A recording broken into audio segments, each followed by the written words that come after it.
yang kedua orang yang beriman.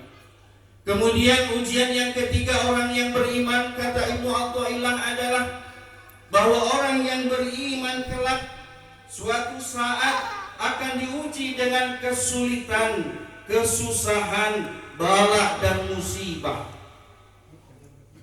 Maka apabila orang yang beriman sedang diuji dengan bala dan musibah, kerja di PHK, istri sedang hamil tua, orang tua sedang sakit, anak-anak sekolah menunggak SPP-nya, tunggakan hutang sudah jatuh tempo di warung tetangga, dirasa kesusahan dan kesulitan itu membelit di dalam kehidupan sehari-harinya.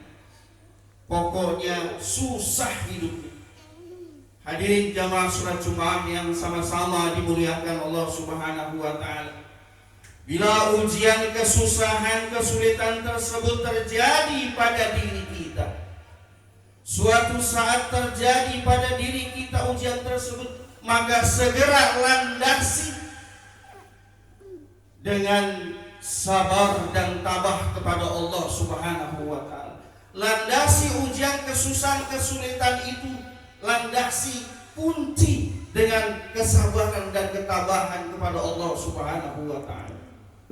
Bila tidak, maka setan akan datang menghampiri kepada orang yang sedang diuji tersebut, kemudian membisikkan ke dalam hatinya, yaitu sifat putus asa dan buruk sangka kepada Allah Subhanahu wa taala.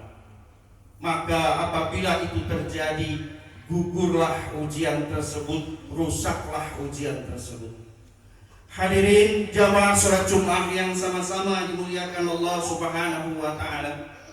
Kemudian ujian yang keempat, yang terakhir bagi orang yang beriman, kata Ibnu Athaillah, bahwa orang yang beriman akan diuji dengan keburukan-keburukan dan dosa.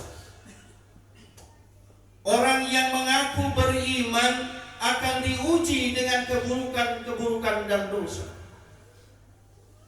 Imannya mulai lemah, ibadahnya sudah mulai banyak yang ditinggal, sholat ditinggal, puasa ditinggal, baca Al-Quran ditinggal, zikir ditinggal.